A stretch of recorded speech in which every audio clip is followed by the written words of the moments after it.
नमस्कार दोस्तों, हमारे चैनल पर आपका स्वागत है। तो आज 114 हम 114 सेक्शन टीपीए का देखने वाले हैं। तो आइए देखते हैं। इससे पहले कि हमारे जो सारे सेक्शन हैं वो कंप्लीट हो चुके हैं।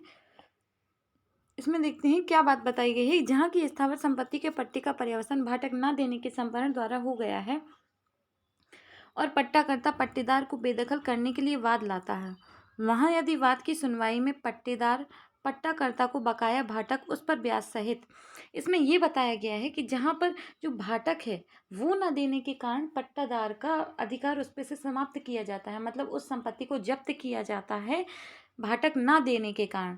तो वहाँ पर यदि उसके लिए वाद लाता है पट्टाकर्ता, तो क्या होगा कि पट्टाकर्ता पट्टेदार को बेदखल करने के लिए वाद लाता है। यदि पट्टाकर्ता है बेदखल करने के लिए ऐसा वाद लाता है, वहाँ यदि बात की सुनवाई जब हो रही है तब पट्टादार पट्टाकर्ता को बकाया भाटक, मतलब जो पट्टादार है वो कहता है कि पट्टाकर्ता को बकाया जो भाटक है वो प्लस ब्याज, उसके साथ साथ जो भी ब्याज है वो भी, और बाद के उसके पूरे खर्चे जो बाद में उसने खर्चे किए हैं पट्टेकर्ता ने, तो उसके पूरे खर्चे यह निविदत्त करता है या ऐसी प्रतिभूति दे देता है। मतलब पट्टा जो दार है वो कहता है कि आपका जो ब्याज हुआ है, आपका जो यहाँ पर सूट फाइल करने में जितना भी खर्चा हुआ है या आपका जो भाटक है, मैं वो पूरा देने को तैयार हूँ।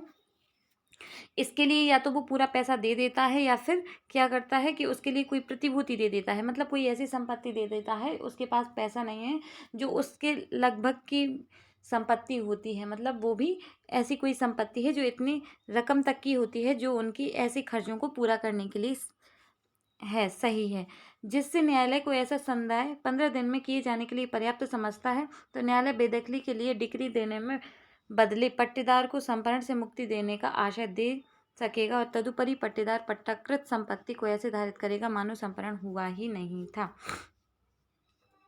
ऐसा संदेह 15 दिन में किए जाने के लिए पर्याप्त समझता है, जिससे न्यायालय, इसको हम एक एग्जाम्पल के माध्यम से समझते हैं। ए है और बी है। ए ने पट्टा दिया बी को, ठीक है, ए ने बी को पट्टा दिया। अब बी का पट्टा जो समाप्त होने वाला है वो किस वजह से होने वाला है? जप्ती के कारण, ठीक है, संपत्ति की जप्ती के कारण। अगर जप्ती का टाइम आ गया है और वो जप्ती इस वजह से हो रही है कि जो पट्टादार है उसने पैसा नहीं दिया है, पट्टाकर्ता का उसने पैसा नहीं दिया, जो बी है उसने पट्टा की धन है जो वो ए को नहीं दिया है, तो अब वो जप्ती कर रहा है अपना पैसे, अपनी ज़मीन वापस करने के लिए, पट्टा वापस लेने के लिए वो जप्ती कर रहा है, पट्टी का जप्ती कर रहा है। इसके लिए उसने क्या किया है, न्यायालय में वो वाद लाया है। तो जब वाद चल रहा था तब बी क्या कहता है न्यायालय से कि मैं इनके जो ए है इनका पूरा भाटक देने के लिए, इनका जो भी ब्याज है वो भी देने के लिए, और केस में पैसे जो लगे हैं, केस के लिए जो भी पैसा खर्च हुआ है वो भी मैं देने के लिए तैयार हूँ, बस मुझे पट्टा से मत बेदखल कीजिए। यदि न्यायालय को ऐसा लगता है और 15 दिन में देने के लिए न्यायालय कहता है कि आप 15 दिन में, यदि उसे लगता है न्यायालय को 15 दिन में देने के लिए, संदाय करने के लिए कह सकता है पट्टेदार से, तो पट्टादार या तो संपत्ति दे देता है या तो पैसा दे देता है पट्टादार, या फिर क्या करता है, प्रतिभूति दे देता है। या तो उसने पैसा दे दिया है जितना ये सब हुआ है, खर्चा हुआ है, न्यायालय में बाद लाने का ब्याज हुआ है, जो भाटक था सब पैसा दे देता है, या उसके लिए कोई प्रतिभूति दे देता है। तो न्यायालय क्या करता है कि फिर ये बेदखली का बात को ख़त्म कर देता है, मतलब ये समझे फिर पट्टाकर्ता का ये अधिकार ख़त्म हो जाएगा कि मतलब वो जप्ती नहीं कराएगा, क्योंकि उसने भाटक नहीं दिया था पट्टादार ने, इसलिए वो जप्ती करा रहा था। जब वो भाटक दे रहा, ब्याज दे रहा, पूरा जितना न्यायालय में फाइल करने, केस करने में जितना भी पैसा लगा वो भी दे रहा, तो फिर वो जप्ती क्यों कराएगा?